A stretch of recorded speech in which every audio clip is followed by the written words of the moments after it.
the Senate Majority Leader, John Thune, who joins us tonight. Senator, thanks for being here. Good evening, Bret. Nice to be with you. Special report. You know, there's a lot floating online from the Middle East about a 14-point plan. What do you know about it? We haven't seen the details, and so, yeah, there's a lot of online chatter out there and some versions of it, but I think until the White House actually furnishes us the specific memo, that it's hard to react one way or the other. I think a lot of our members are hearing things, and obviously they're responding to that, but clearly, like anybody else, we want to see the devil's in the details. There's frustration about this process, right? After being through everything up to this point, is that fair? Well, I think that's fair. I give the president great credit for having the guts and the courage to do the hard thing that no president for the last 50 years has been willing to do, and that is to degrade Iran's nuclear capability and significantly diminish their military capabilities in the region. How it winds down now is the thing we're all paying attention to, and in that respect, I think it's the old Reagan axiom: you trust but you verify. You got to make sure that we've got a good path forward here. I don't want to belabor this because we don't have those details, but people who've been talking about it a lot, like General Jack Keane on our channel, have concerns about just the money part. Take a listen. There's a $300 billion investment fund. Who cares where the money comes from? If it doesn't come from the United States, I get that. Of course it shouldn't. But it shouldn't come from anybody. I mean, when we recovered Germany and Japan, the Nazis weren't in charge. The Japanese imperialists weren't in charge. Here, the Iranians are in charge. The killers and thugs are still in charge. They're going to take that money and recover everything. And you're hearing that a lot from lawmakers in the building behind us. Right, and I think that's the hard question that's got to get asked. And so there is under the law a requirement that Congress review any sort of agreement. It doesn't require that we vote on it, but I do believe there are going to be some hard questions that get asked, and a lot of it will revolve around what are the financial incentives here and what are they conditioned upon. And I think those are, at least at this point, we're seeing some anecdotal stuff out there, but we need to see the hard facts. All right, hard facts about funding the war, understanding it may be coming to an end here in the short term, but funding what has happened and funding the Department of War. How are you going to do that? Remains to be seen. Is there a reconciliation package? Well, that's a possibility. I mean, obviously, reconciliation is an option. There are pitfalls to doing that, which we can get into at great length. Just our people get into the weeds a little bit. You have a vote-a-rama of amendments once you go down this road. Correct. And to get it passed, it's 51 votes, but then you have to have everybody vote on amendments that would not be favorable to Republicans running for re-election. Fair to say? Fair to say, and that's assuming you can win those amendments. The fear is, and this is they're talking about a $350 billion defense commitment, which I think most of us are supportive of, but a lot of our members are going to require that be offset or paid for. It is always a question of math on reconciliation. There are other ways to get at this. You can try and do it the bipartisan way with a supplemental appropriation request, and I think the administration right now is in the process of preparing that and going to submit it to Congress. So we'll take a look at that, see if there's any Democrat interest in helping. Okay, let's move to FISA.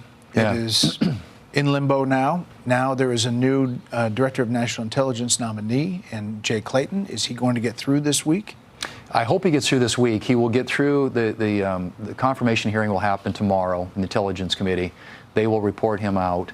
We will take him up as soon as we can, but that will take some cooperation from Democrats.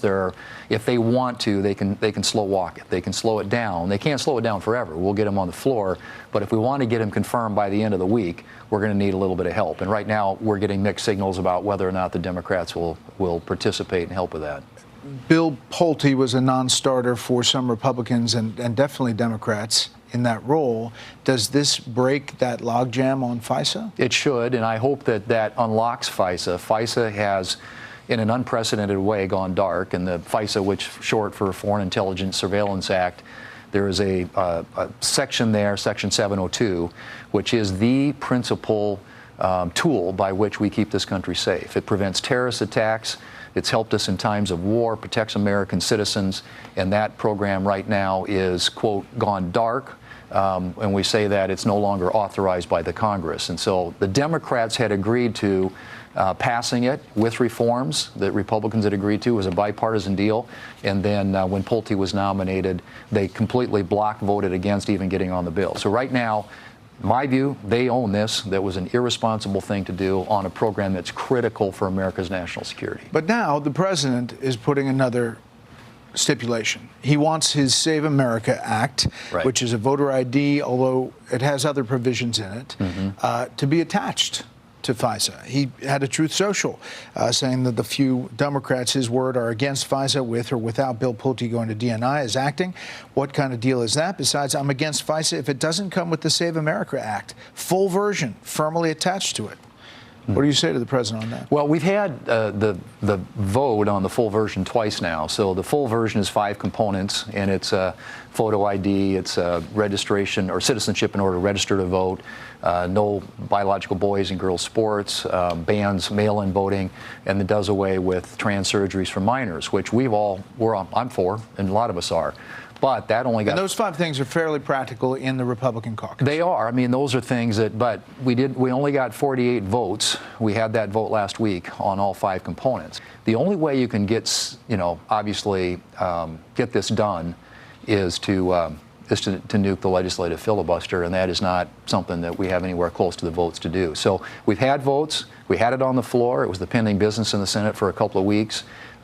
We've done everything we can to date. We'll continue to put the Democrats on record. The Democrats are voting against an issue that 80 to 85% of the American people are for, and we need to hold them accountable for that. But the president doesn't seem to understand your math. Yeah, and I get that. And he's very on conversations Right. with him, Yeah. how does this go over? Because the way he types it in his True Social post, it's pretty aggressive. He thinks you should be doing more. And he's passionate about it, and we are doing everything that we can, but it is a function of math. I mean, we are bound by arithmetic in the United States Senate. The votes currently aren't there. We will continue to put the Democrats on the record and insist on votes on this. But if you tried to attach it, for example, to FISA, it would tank FISA. And so, we will move, once we get Clayton done, we'll move to FISA, try to get the Democrat coalition back together so we can actually pass that and put it on the president's desk. But, and we will look for votes, additional opportunities to get votes on the SAVE Act. What about housing? You've got a deal, potentially a bipartisan, bicameral bill on housing. And there are going to be people, including the president probably, who say, put Save America on that. Well, I think he has said that. I don't think there's a bill that's come in front of us that he hasn't said that on. The housing bill, carefully negotiated, what we call 4 corners, bipartisan, bicameral, Democrats and Republicans in the House and the Senate. It is an issue that directly gets at the heart of the affordability question for a lot of Americans. It creates additional supply of housing in this country, makes housing more affordable. And so I'm hoping that's something, too, that we can complete, get on the president's desk, get signed into law, and that he will do that without making additional demands that on some of these bills he has been. How much do you think it hurts in the MAGA base as you head into November that you can't get that done to Save America? Well, I mean, I think, again, you have to, again, it's a pure function of math, and I'm sympathetic to it. I'm for it. I voted for all that stuff. Most of my colleagues and Republican colleagues in the Senate are. We haven't gotten the Democrats have block voted against it. They haven't gotten a single Democrat vote. And that's where I think you make this a campaign issue and you go after Democrats. I don't think it's helpful to go after Republicans to try and get us to do something people now know we don't have the votes to do. And we've demonstrated that now. We've had 5 votes on this. How would you say your relationship with the president is now? He seems to be working a lot with Speaker Johnson. How would you characterize it? It's strong. It's good. I mean, we have our pointed conversations. I express my views. He expresses his. Sometimes those get a little bit testy and heated, but in the end, we have a job to do, and we have an alignment of incentives. There are times when, for reasons of how the Senate functions, the answer isn't always yes to the things that he wants to do, but we do everything we can to work constructively with him and his team to ensure that we are moving the country forward in a way that achieves those objectives. Senator McConnell, we're told, was hospitalized. Have you heard any word on him? I have. I spoke to him yesterday, and he was in good spirits. I mean, he was very dialed in, paying attention to what's going on, and indicated that he would be back soon.